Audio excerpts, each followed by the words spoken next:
بسم اللہ الرحمن الرحیم نحمده ونصلی علی رسولہ الکریم حامدا ومصلیا ومسلما۔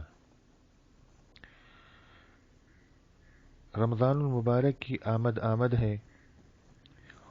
اسی سلسلے سے تعلیم کا یہ ایک سلسلہ شروع کیا گیا ہے تاکہ رمضان المبارک کے آنے سے پہلے ہم اپنی رمضان المبارک گزارنے کی طور طریقے سیکھ جائیں کہ ہمیں رمضان المبارک کیسے گزارنا ہے اور رمضان المبارک کو اللہ کی رضا کے لیے رسول کریم صلی اللہ علیہ وسلم کے طریقے کے مطابق گزار سکیں۔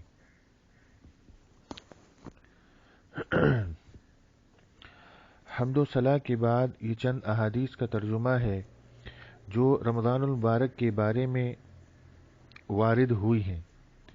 نبی کریم صلی اللہ علیہ وسلم کی رحمت للعالمین ذات نے مسلمانوں کے لیے ہر باب میں جس قدر فضائل اور ترغیبات ارشاد فرمائی ہیں، ان کا اصل شکریہ اور قدردانی تو یہ تھی کہ ہم ان پر مر مٹتے، مگر ہماری کوتاہیاں اور دینی بے رغبتیاں اس قدر روز افزوں ہیں کہ ان پر عمل تو درکنار، ان کی طرف التفات اور توجہ بھی نہیں رہی، حتیٰ کہ اب لوگوں کو ان کا علم بھی بہت کم ہو گیا ہے۔ ان اوراق کا مقصد یہ ہے کہ اگر مساجد کے ائمہ، تراویح کے حفاظ اور وہ پڑھے لکھے حضرات جن کو دین کی کسی درجے میں بھی رغبت ہے، اوائل رمضان میں اس رسالے کو مساجد اور مجامع میں سنا دیا کریں، تو اللہ کی رحمت سے کیا بعید ہے کہ اپنے محبوب کے کلام کی برکت سے ہم لوگوں کو مبارک مہینے کی کچھ قدر اور اس کی برکات کی طرف کچھ توجہ ہو جایا کرے، اور نیک اعمال کی زیادتی اور بد اعمالیوں کی کمی کا ذریعہ بن جایا کرے۔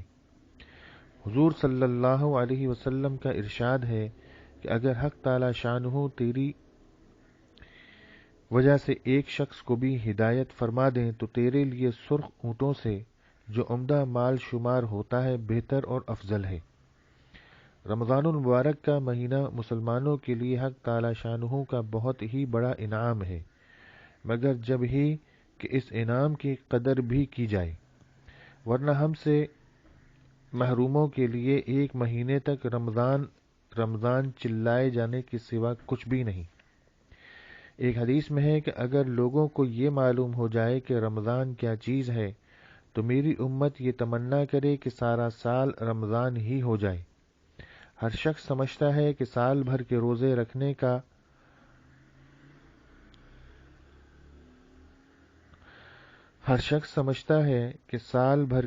رکھنے کار دارد، مگر رمضان المبارک کے ثواب کے مقابلے میں حضور صلی اللہ علیہ وسلم کا ارشاد ہے کہ لوگ اس کی تمنا کرنے لگیں۔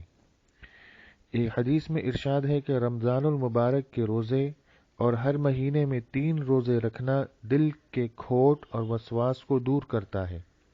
آخر کوئی بات تو ہے کہ صحابہ کرام رضی اللہ تعالی عنہم رمضان کے مہینے میں جہاد کے سفر میں باوجود نبی کریم صلی اللہ علیہ وسلم کے بار بار افطار کی اجازت فرما دینے کے روزے کا اہتمام فرماتے، حتیٰ کہ حضور صلی اللہ علیہ وسلم کو حکماً منع فرمانا پڑا۔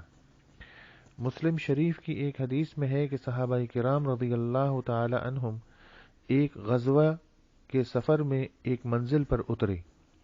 گرمی نہایت سخت تھی اور غربت کی وجہ سے اس قدر کپڑا بھی سب کے پاس نہ تھا کہ دھوپ کی گرمی سے بچاؤ کر لیں۔ بہت سے لوگ اپنے ہاتھ سے آفتاب کی شعاع سے بچتے تھے۔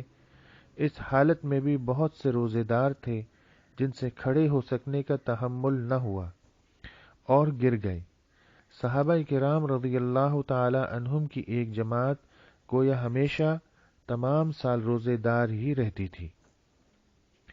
نبی کریم صلی اللہ علیہ وسلم سے سینکڑوں روایات میں مختلف انواع کے فضائل نقل کیے گئے جن کا احاطہ تو مجھ جیسے ناکارہ کے امکان سے خارج ہے ہی، لیکن میرا یہ بھی خیال ہے کہ اگر ان کو کچھ تفصیل سے لکھوں تو دیکھنے والے اکتا جائیں گے کہ اس زمانے میں دینی امور میں جس قدر بے التفاتی کی جا رہی ہے وہ محتاج بیان نہیں۔ علم اور عمل دونوں میں جس قدر بے پرواہی دین کے بارے میں بڑھتی جا رہی ہے وہ ہر شخص اپنی ہی حالت میں غور کرنے سے معلوم کر سکتا ہے۔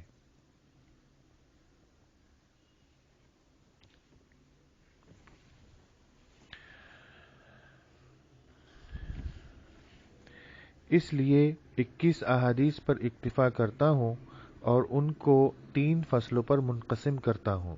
فصل اول رمضان المبارک کے فضائل میں، جس میں 10 احادیث مذکور ہیں۔ دوسری فصل شب قدر کے بیان میں، جس میں 7 حدیثیں ہیں۔ تیسری فصل میں اعتکاف کا ذکر ہے، جس میں 3 حدیثیں ہیں۔ اس کے بعد خاتمے میں ایک طویل حدیث پر اس رسالے کو ختم کر دیا۔ حق تعالی شانہ اپنی کریم ذات اور اپنے محبوب صلی اللہ علیہ وسلم کے طفیل اس کو قبول فرماویں اور مجھ سیاہکار کو بھی اس کی برکات سے انتفاع کی توفیق عطا فرمائیں۔ فَإِنَّهُ بَرٌّ جَوَّادٌ کریم۔ فصل اول فضائل رمضان میں۔ حضرت سلمان رضی اللہ تعالی عنہ کہتے ہیں کہ نبی کریم صلی اللہ علیہ وسلم نے شعبان کی آخری تاریخ میں ہم لوگوں کو واعظ فرمایا کہ تمہارے اوپر ایک مہینہ آ رہا ہے جو بہت بڑا مہینہ ہے، بہت مبارک مہینہ ہے۔ اس میں ایک رات ہے شب قدر جو 1000 مہینوں سے بڑھ کر ہے۔ اللہ تعالی نے اس کے روزے کو فرض فرمایا اور اس کے رات کے قیام یعنی تراویح کو ثواب کی چیز بنایا ہے۔ جو شخص اس مہینے میں کسی نیکی کے ساتھ اللہ کا قرب حاصل کرے ایسا ہے جیسے کہ غیر رمضان میں فرض کو ادا کیا، اور جو شخص اس مہینے میں کسی فرض کو ادا کرے وہ ایسا ہے جیسے کہ غیر رمضان میں 70 فرض ادا کیے۔